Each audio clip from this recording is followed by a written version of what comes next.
Welcome to the Career Success Secret Show. I am your host, Mike Tomasello. Today's episode is the episode on the ultimate resume blueprints. That's right. If you're hoping to improve your resume to land more interviews, this is going to be the episode for you. Before we jump into that, I just want to do a quick shout out to our top 3 countries. The United States and Nigeria remain in the top 2. However, we do have a new number 3 country for listeners, and that is the country of Kenya. Welcome, Kenya. So glad that you are here. Our top 3 U.S. states remain the same for this week. However, the U.S. state of Arizona rapidly rising up the charts and is currently in 4th place. So good to see you there, Arizona. And fastest rising cities, not quite top 3, but fastest rising cities for listeners are Seattle, Mesa, Arizona, and Phoenix, Arizona. So makes a lot of sense that you Arizonans are rapidly becoming one of the top U.S. states for listeners. We appreciate you all, whether you were shouted out this week or not. The important thing is you are here to listen, you are here to learn, you are here to upgrade your career. Now, before I jump into some of the details of the Ultimate Resume Blueprint, I do want to point out we have an international audience here, and I am primarily giving advice from a North American lens. So when I say North America, I am talking predominantly about the United States, but also including Canada in there. Now, as I have mentioned previously, many people throughout the world, both clients of mine and non-clients, have told me that my advice works in their country. And there's always going to be some specific differences, some nuances, some things that your country might really, really want to see on your resume or CV, and it's something that's actually a no-no or not found on a US resume. Another thing I'm going to point out is, for the most part, I'm going to use the terms resume and CV interchangeably. There are some small differences between the two. However, for the most part, if you have an effective resume, your CV is probably going to be pretty effective as well. The major exception would be is if you work in academia, particularly at the full-time tenured professor level, then what they're going to be looking for, what they're looking to be sourced and called out is going to be significantly different.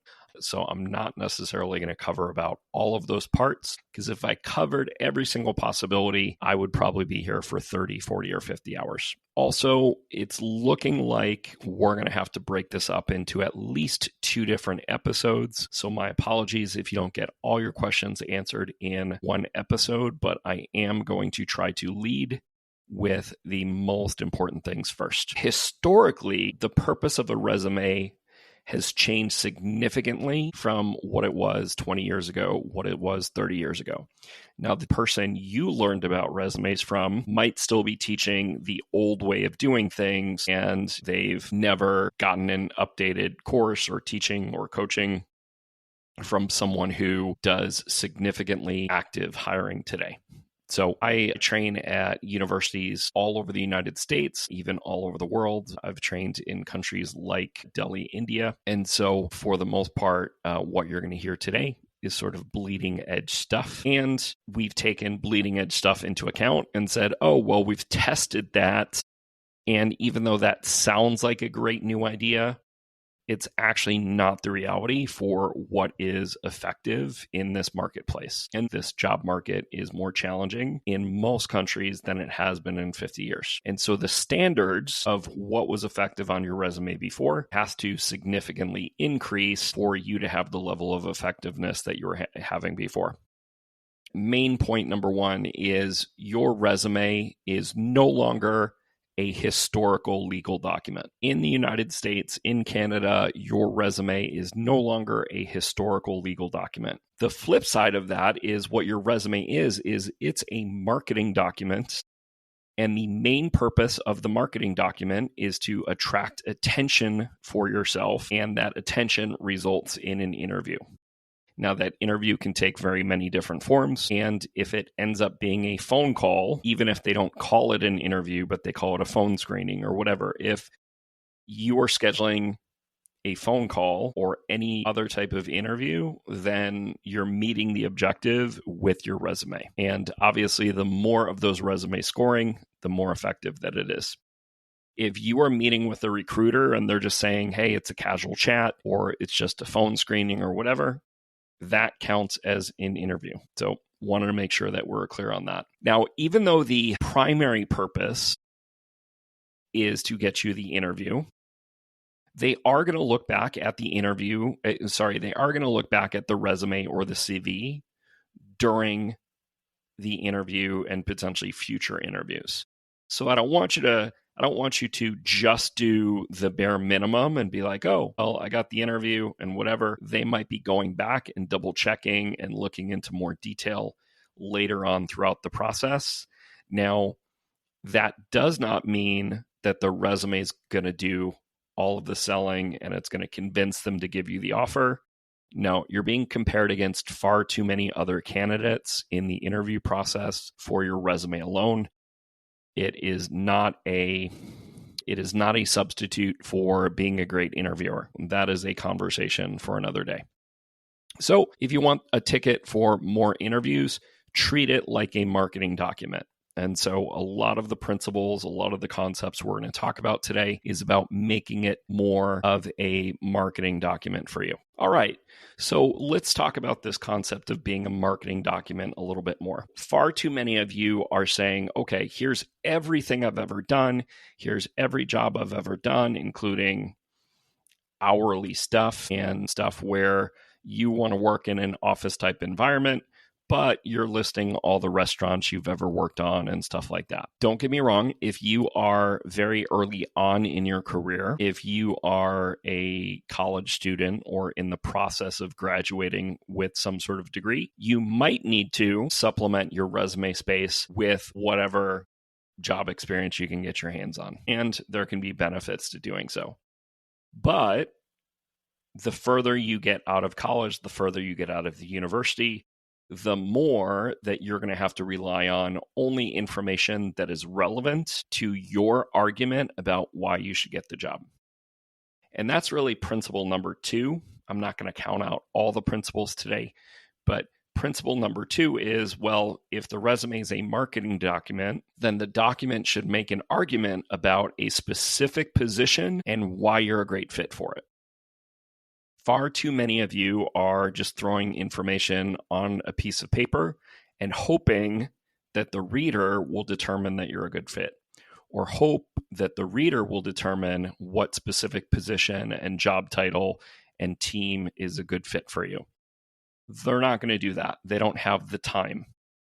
So as many of you have heard before, but some of you are still learning for the first time, the average recruiter, the average resume reader, the first time they look at your resume is probably going to, on average, look at it for about 6 seconds. 6 seconds, not a lot of time. Some it might be 8 seconds. Some it might be 4 seconds. So what that should tell you is if they're not seeing something about the specific position that they're hiring for, and specific rationale from you in terms of why you should be hired for that position, why you would be great at that position, then there's a good chance that you're going to be put in the no pile or you're going to be put in the maybe pile. And when hundreds, if not thousands of other people are applying in this market, you can't risk being put in the maybe pile. So you're going to want to organize your information accordingly. So what I mean by that is the most important, the most impressive, but really it's more about being relevant than impressive. I always tell people unique is cool, but unique only matters if you've covered all the relevant stuff first. So a lot of times I see people trying to be so unique to stand out, and they don't cover the basics in terms of what the job is actually looking for. That's a huge mistake. If they need you to be a programmer, like, let's talk about all of the things you've programmed. Let's talk about all of the things you've built. If they need you to be a marketer, let's talk about the results you've gotten in marketing, whether that be social media, whether that be increasing sales, whether or not that be optimizing websites. So make sure you're organizing your resume in the order of importance.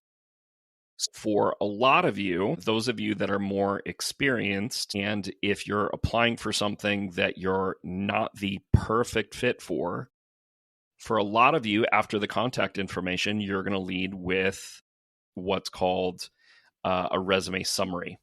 Some people will sometimes call it a profile. Some people will sometimes call it an executive profile. But I like the word summary. You are not writing an objective. They don't care what your objective is. They care of what are you applying for that they are hiring for, and why are you a good fit for it.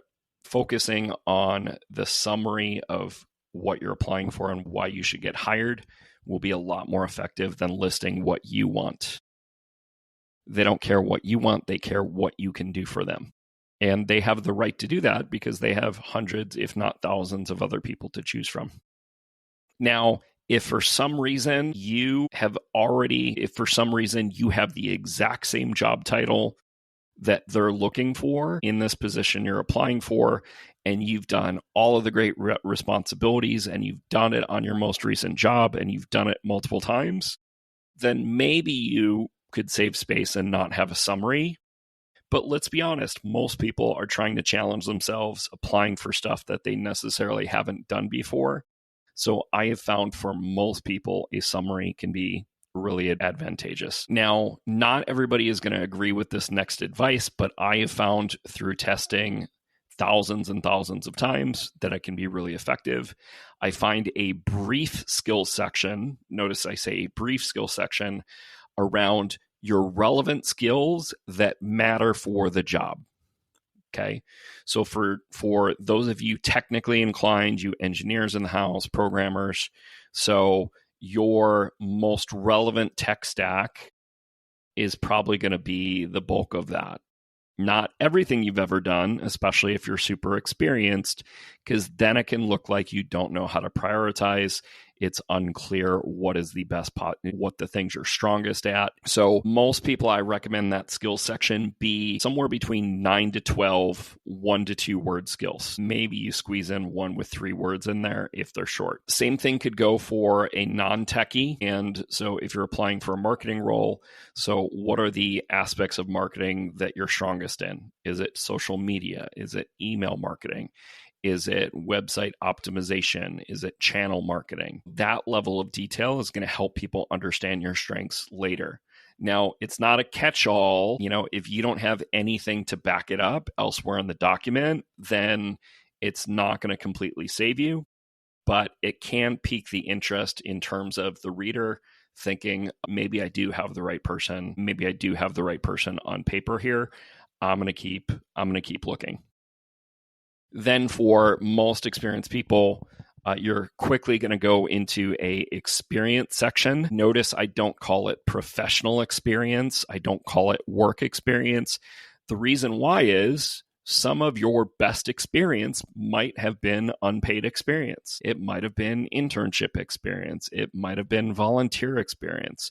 It might have been during a point when you were unemployed and you were working on things that will make you look more attractive and fill in some of your gaps. So that's the benefit to not calling it flat out work experience or professional experience and leaving it a little bit more ambiguous and just calling it an experience. Now, if it's to your advantage to break it out into different categories like volunteer versus work, then you could. But I would say for the most part, to get the most important things towards the top, it gives you more flexibility to do that. Now, after work experience you have a little bit more flexibility after that. For most people, it's probably going to be your education section, assuming that you have a degree. If you don't have a degree, that's fine. If you don't have a degree, I wouldn't try to hide it. But I wouldn't necessarily call education out and then them being confused about why it's not there. However, you could put your boot camp information in an education section. I prefer, if you have certifications, especially if they're relevant certifications, I prefer you break that out into a certification section. and separate that from your education, because most people, when they think education, are thinking your degrees. Last but not least, most people, I would consider ending the resume with an additional skill section. Notice I throw that word additional in there. And so if people get confused, oh, wait a minute, there's multiple skill sections. Oh, these are additional skills. So that way, you're not putting any irrelevant or less important skills at the top of your resume and delaying them getting to the work experience, which a lot of readers, a lot of recruiters want to get to more quickly. But if you're really wanting including some skills that for keyword purposes and whatnot, and you think they might be important, but they're not top 10 worthy, having an additional skill section can be useful. Now, for some people, that will meet all of your needs in terms of the sections. Also, sometimes people like to put their involvement in the community on there, the professional organizations that they're involved with. If your background is robust enough in that area, you could absolutely have a community involvement section. Or what I like, especially if you're starting to run out of space, is to have an additional information section. The beauty of calling it additional information is anything random that you still think is potentially important or relevant can be included towards the bottom. So that is going to be the recommended format for most people. Now, for those of you that are college students or just graduated, recent grads, or maybe you're within 1 or 2 years, especially if you don't have any quality relevant experience yet, then the major difference in your background is you're going to list your education at the top if you have a degree or you're in the progress of a degree, so that they know instantly, oh, that's why this person doesn't have as much experience. We're looking to hire a recent graduate. And so you listing your education at the top is more important. Now, another opportunity or another potential change, this will particularly be the case for people that are younger, fresh out of school, maybe people coming from boot camps, but also recent graduates as well, as you might choose to have a project section. So if you don't have relevant job experience, so if you've never been an intern, or you've never been paid to be a programmer, you've never gone out and gotten freelance stuff, then maybe you're building projects just for the sake of building experience and building a portfolio. Well, if that's the case, then that is potentially going to be more relevant than random jobs you worked at that weren't in your field of interest. And so in that situation, it would merit putting a project section above these other sections that we're talking about. So maybe after a resume summary section, or if you choose to leave the resume summary section off, potentially you're leading with your projects or leading with your projects after a brief skills section after that. Those are going to be some of the more formats. Every piece of advice I'm giving you is about thinking like a hiring manager, thinking like a recruiter, and they're looking for, hey, is this going to make them a better XYZ? Is this going to make them a better job title? Is this going to make them a better computer programmer? Is this going to make them a better marketing specialist? Is this going to make them a better PR specialist? So whatever job you're applying for, each line is looking for that. So as I was preparing for this episode, someone asked me, they said, well, what determines whether or not they keep reading or not? What determines whether or not something turns them off or not? And it's really about that relevancy thing that we've been talking about. Is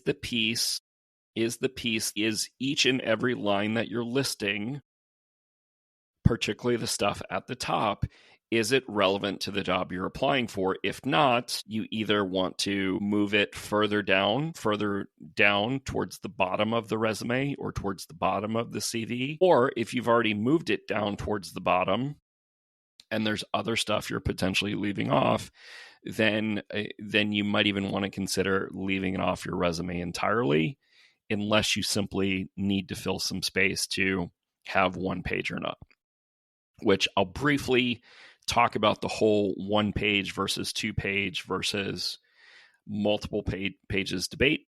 So for most roles in the United States, for most roles in North America, for most roles in Western Europe, they are for someone who has less than 10 years of experience. A lot of cases, they're looking for approximately one page.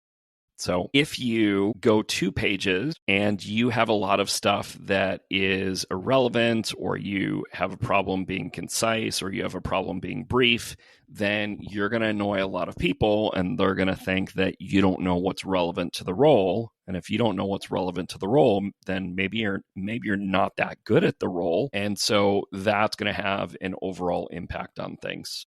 So the more I think about the content that we're trying to cover today, I think we're potentially going to end up doing 3 episodes on the topic, but I'm going to try to squeeze in one more point. Nobody owes you a deep read.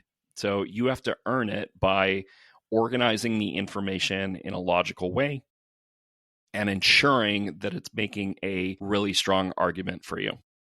But I'm going to give you one of my superstar tips that almost no one is doing, which it's going to help you cater to more positions. It's going to help you maximize the keywords.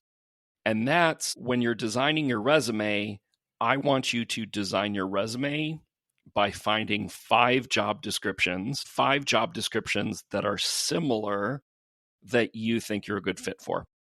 So if you want to be a software developer, I want you to find 5 software developer positions working on approximately the same stuff. So if you know you're better at front end, then focus on 5 that are front end focused and analyze the keywords for all 5.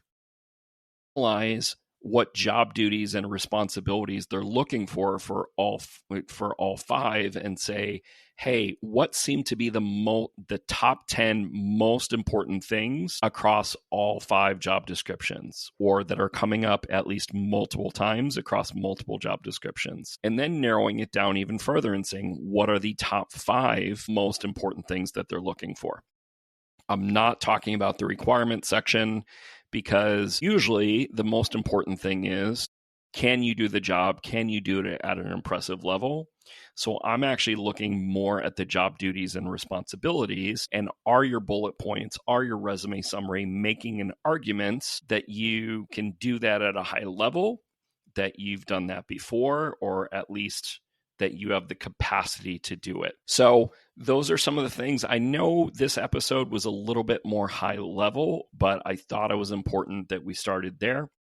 We are gonna launch the other episodes of the podcast a little bit more frequently, so that you're not waiting on too much information, but we're gonna dive into more detail soon. So with that being said, I'm your host, Mike Tomasello, and thank you for listening to part 1 of the Ultimate Resume Blueprints, and this was the Career Success Secrets, and I will see you in a very soon future episode.